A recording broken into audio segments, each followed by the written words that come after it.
Ouais. Des questions. Des questions. Il n'y a pas d'objection. Ça n'existe pas dans la législation guinéenne, objection. Si vous avez des questions, vous aurez le temps de poser des questions encore. Des questions. On continue sur les questions d'abord. Merci, Monsieur le Président.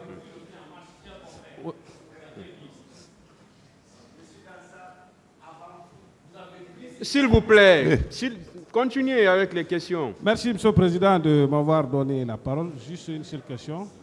Mon colonel. Oui, maître.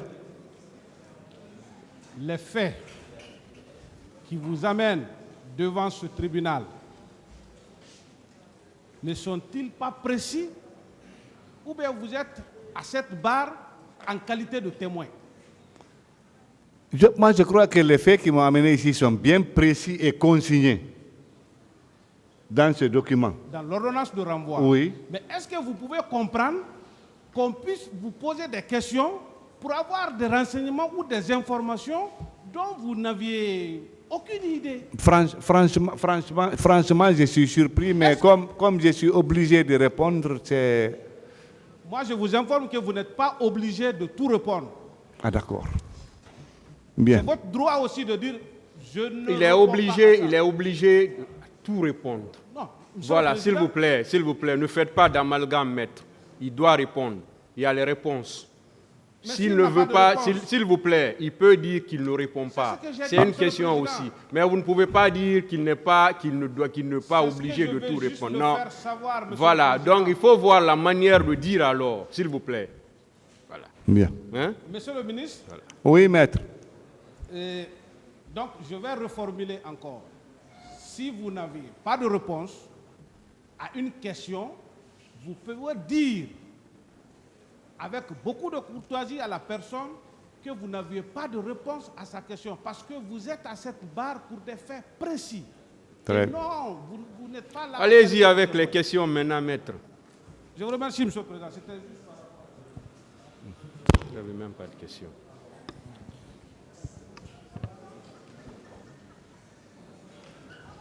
Merci, Monsieur le Président. Merci, honorable assesseur. Docteur. Oui, maître. Juste une question de précision pour satisfaire ma curiosité. Vous partiez de temps en temps au camp Alpha Yaya pour rencontrer le président d'Addis au cas où cela s'avérait nécessaire, n'est-ce pas? Oui.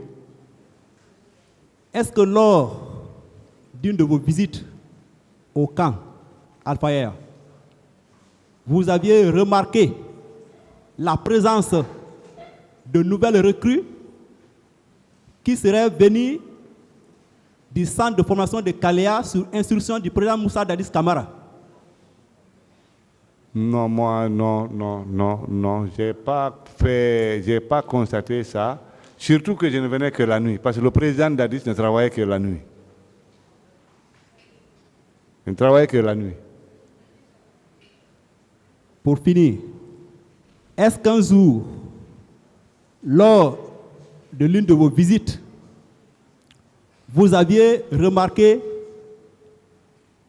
la présence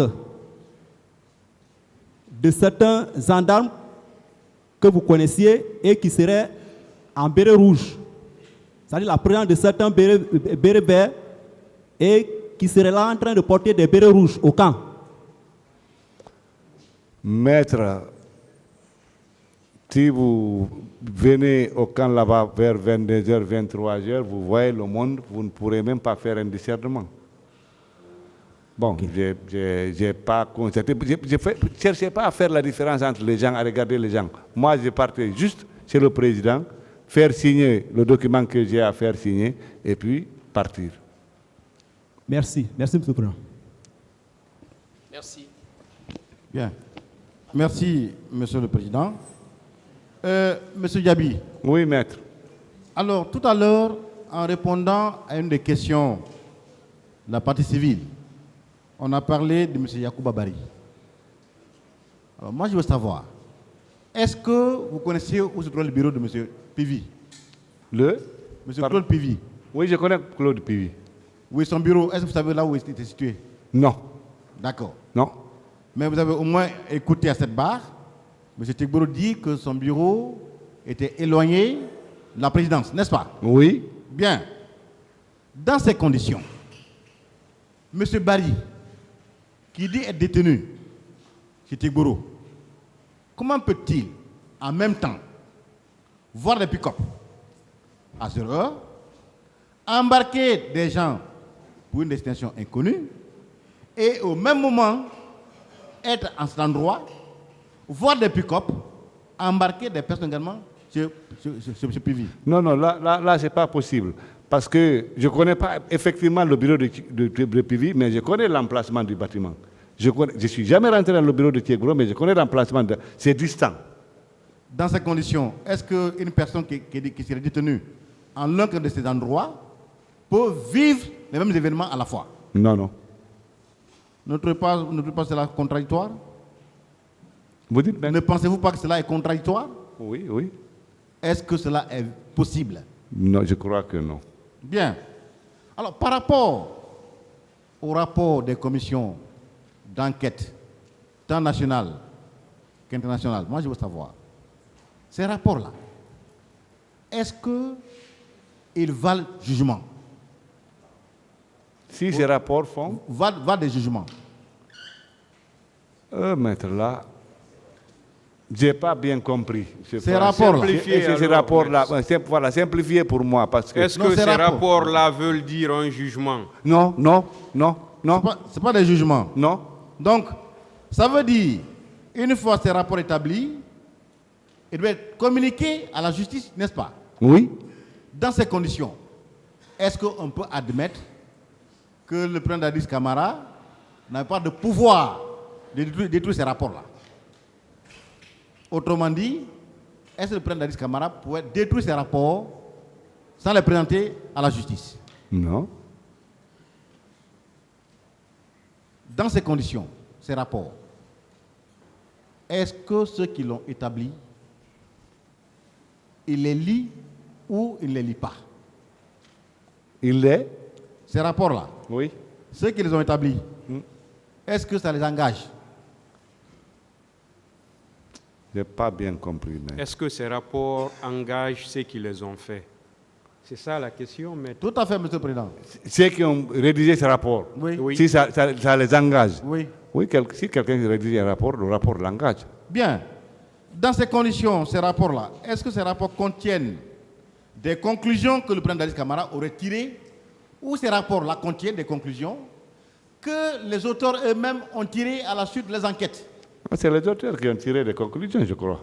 Alors, dans ces conditions, pourquoi peut-on dire que Dadis Camara aurait détruit ces rapports ou aurait modifié les conclusions? Qu'en pensez-vous? Ah, bon, je crois qu'il ne peut pas modifier un rapport qu'il n'a pas rédigé, qu'il n'a pas vu, qu'il n'a pas... Bon, c'est au tribunal d'apprécier. Bien. Alors, M. Diaby, oui, maître. je veux savoir, est-ce qu'un parent des victimes a porté plainte contre vous au motif que vous aurez détourné un corps? Non. Parce qu'on vous pose des questions de savoir, oui, M. Diaby, pourquoi vous n'étiez pas à l'hôpital pour voir des malades? Pourquoi tel corps, on l'a utilisé, vous n'êtes pas au courant? Est-ce que vous pouvez dire à ce tribunal ce que vous n'avez pas vécu? Non. Est-ce que vous pouvez dire à ce tribunal ce que vous ne connaissez pas? Non. Bien. Alors, moi je me demande, ce jour-là, si vous étiez comporté en médecin clinicien, en vous soutiennant aux médecins pour soigner les malades ce jour-là, est-ce qu'on n'aurait pas dit encore ce jour aujourd'hui que c'est vous qui avez tué ces malades? Oui, mais ces jours-là, j'étais dans mon manteau de ministre. Je n'étais pas dans mon manteau de médecin. Justement, monsieur Diaby, oui. vous étiez ministre à l'époque des faits, n'est-ce pas? Oui. Vous avez déclaré avoir pris des précautions pour que ces malades soient soignés. Oui. Bien. Mais en dépit de ces conditions réunies, on dit que vous avez donné des coups de pied aux malades, n'est-ce pas? Oui. N'est-ce pas? Oui. Alors, si vous-même avez pris votre manteau de médecin pour mettre à les opérer un à un, ou à la donne des soins ce jour-là, Oui. est-ce qu'aujourd'hui, on ne dirait pas que monsieur le ministre a ôté son manteau de ministre, s'est transformé en médecin et a tué les malades? Ah oui, oui, il l'aurait dit. Bien. Ne pensez-vous pas que ce jour-là, en restant uniquement ministre de la Santé, pour donner des directives, que vous avez pris la meilleure solution qu'il fallait en la matière? Autrement dit, est-ce que ce jour-là, en restant ministre de la Santé, Oui. en vous comportant comme tel, les actes que vous avez posés, ces actes-là, étaient-ils ceux qui vont être posés ou pas? Oui. Bien. Alors, on a tendance à profiter de votre passage pour attribuer des faits au président Dadis Camara. Est-ce qu'il n'est pas dans la salle lui-même? S'il est dans la salle. Bien. On a posé la question de savoir ce gouvernement, s'il était sérieux. Mais est-ce qu'on est là aujourd'hui pour juger des actes de gouvernement ou pour juger des faits qui seraient commis le 28 septembre 2009? Nous sommes ici pas pour juger le gouvernement, mais pour ces actes qui ont été commis le 28 septembre. Ne En ce que je sache. pensez-vous pas qu'à travers ces questions-là, on est en train de chercher, comme on l'a dit mon confrère, des poux sur un crâne rasé? Bien. Alors, M. Diaby, en tant que ministre de la Santé, à l'époque des faits, pensez-vous que le gouvernement d'alors avait pris toutes les mesures qu'il fallait en la matière? Oui. Bien. Pensez-vous que chacun en ce qui le concerne, et vous, ministre de la Santé, et le président de la République, ont eu à poser des actes utiles par rapport aux victimes? Oui. Bien. Et dans un État comme le nôtre, lorsque des infractions sont commises, supposons ce jour-là, par rapport aux faits, est-ce qu'il vous appartient en tant que ministre de la Santé d'engager des poursuites contre les uns et les autres? Non. À qui revient ce rôle? Le ministère de la Justice, je crois. Bien. Concernant votre parcours, Oui. est-ce que ce parcours-là met en évidence un quelconque manquement par rapport aux faits? Non. Le fait de revenir sur Conakry, aller à Donka, est-ce là constitutif d'infraction? Je crois que c'est positif et c'est ce que je devais faire. Bien.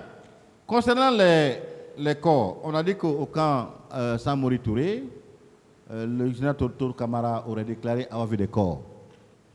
Mais si vous dites que vous n'avez pas vu ces corps, est-ce que vous dites la vérité? J'ai dit la vérité. Moi, je n'ai pas vu de corps, maître. Bien. Et les corps qui étaient à Donka, on vous a dit qu'il y a un manquant entre les corps qui étaient à la morgue et les corps qui auraient été restitués. Est-ce qu'un rapport vous a été présenté par rapport à cette différence-là? Non. Autrement dit, est-ce que les corps qui ont été restitués à Donka, la commission de restitution vous a présenté un rapport? Non. Bien. Non. Dans ces conditions, en disant à ce tribunal que suivant les rapports qui vous ont été communiqués, il n'y avait que 51 et 57 corps, cela est-il vrai ou faux? Bon, moi, je n'ai pas vu. La commission de restitution ne m'a pas fourni un rapport qui a énuméré cette différence. Bien. Donc, en substance, M. Diaby, moi, je veux savoir, suivant les faits tels que décrits à la base de ce tribunal, est-ce que le président Dadis Camara, au moment des faits, a posé un acte quelconque qui soit contraire à la prise en charge des victimes? Par rapport à la prise en charge des victimes, non. Non. Merci, Monsieur le Président.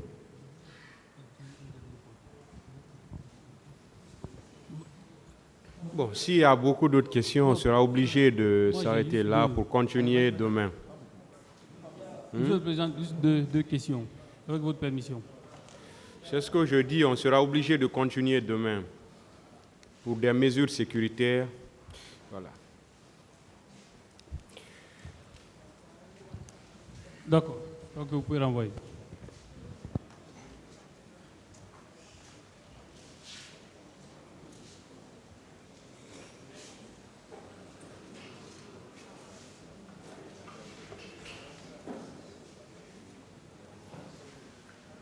Donc le tribunal renvoie cette affaire au 16 novembre 2022 pour la suite des débats. L'audience est levée. Oui, oui, ils viennent de tester. Attendez que la garde vienne. Parce que ça ne prendra même pas plus de 1 heure. On va?